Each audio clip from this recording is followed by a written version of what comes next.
You ever wake up just full of ambition, with these huge dreams, but by the end of the day, you feel, well, completely lost, maybe even full of regret? Today, we're not just going to talk about motivation. Nope, we are laying out a blueprint. Think of this as a system for anyone who feels that huge gap between where you are and where you know you could be. So let's get into it and start building. This quote right here, this just hits home, doesn't it? It's the absolute core of the problem. It's that feeling of having a destination, a big goal in your head, but you feel like you're stuck in the middle of a forest with no map, no compass, nothing. You know you want to move forward, but every direction just looks the same. It is so frustrating, and honestly, it's where most of us get stuck. So that brings us to the real question, right? Not how do you dream about something or how do you talk about it, but how do you actually do it? How do you build a real path from that dream that's stuck in your head to a reality you can actually live in? That's the question we're here to answer. Okay, so the whole journey starts on the inside. It has to. Before you can even think about changing your actions, you've got to understand and kind of reprogram the machine that's controlling them, your own mind. This first phase is all about mastering your inner world. Now check this out. There's this fundamental conflict happening inside you. Your brain is not designed to make you successful, it's designed to keep you safe. That's its #1 job. So the second you try something new or scary, your brain just sounds the alarm bells. You get fear, doubt, anxiety. That's not a sign that you're weak, it's just a sign that your brain is doing its ancient protective job. But here's the really cool part. You can retrain it. And this is a real thing called neuroplasticity. The key here, and you really got to get this, is that the change happens through action. You can't just think your way into a new mindset. It doesn't work. By taking small, consistent actions, you are literally, physically rewiring your brain. It's science, and it's basically your ultimate superpower. And this quote, man, this one is crucial. Your actions are always going to be limited by your self-image. It's like a thermostat. To upgrade your performance, you have to upgrade that internal picture first. So how do you do that? You define your goal with painful, absolute clarity, and then you write it down every single day. This is not some cheesy motivational trick. It's a direct command to your subconscious that says, hey, listen up, this is who we're becoming now. You know, this is one of the biggest myths that holds people back.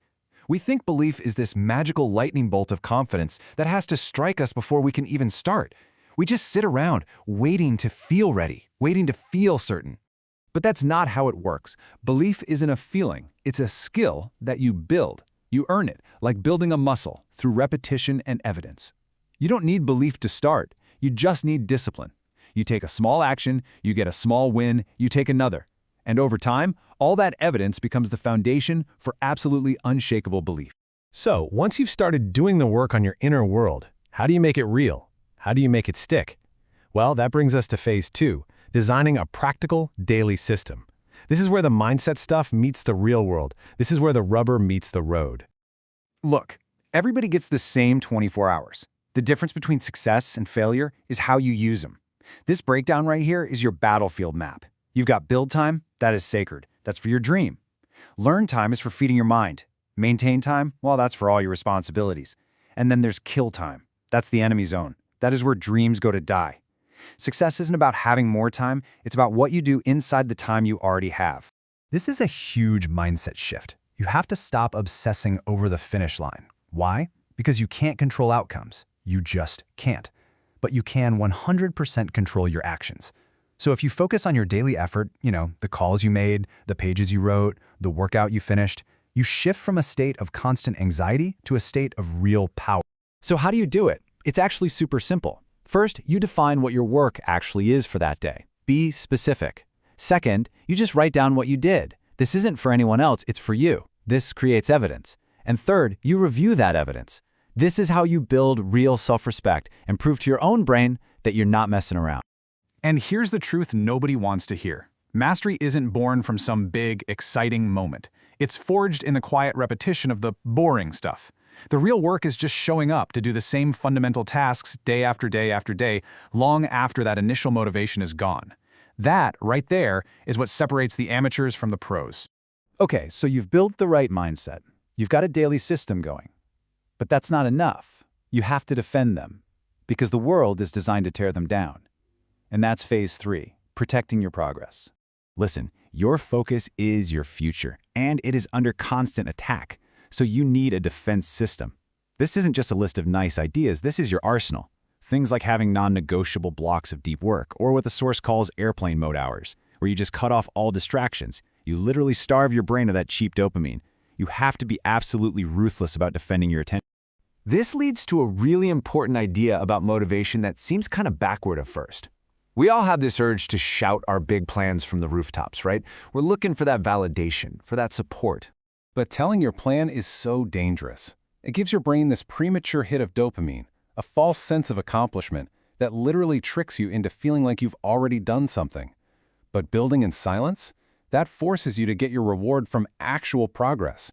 So move in silence. Let your results make all the noise for you. So how do you stay motivated when you're working in silence? Simple. You rely on data, not on emotion. Tracking your progress gives you cold, hard proof that you are moving forward, even on the days you don't feel like it. That evidence, a few more reps in the gym, a few more words on the page, that becomes your fuel. And you won't need anyone else to cheer you on. Okay, this brings us to the final and, honestly, the most profound step in this entire system. It's the ultimate form of control. You have to go from being a passenger in your own mind to being the driver. This right here is the core of mental leadership. Most of our thoughts are just automatic, old programming running in the background.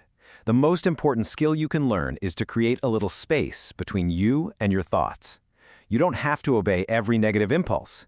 You can just observe it, question it, and then consciously decide to replace it. For most of us, our inner voice is a bully. It's critical, it's fearful, it's always telling us what we can't do. The goal is to cultivate an inner teacher, a voice that doesn't scream at you when you mess up but calmly says, okay, that didn't work, let's analyze why and adjust our approach. This shift from being a victim of your mind to the leader of your mind, well, it's everything. So after all of this, the mindset, the systems, the strategies, it all comes down to one thing: action. So that leaves us with a single powerful question. Forget the giant 5-year plan for a minute. What is the one small, repetitive, maybe even boring action that you will commit to doing tomorrow to start building the future that you want?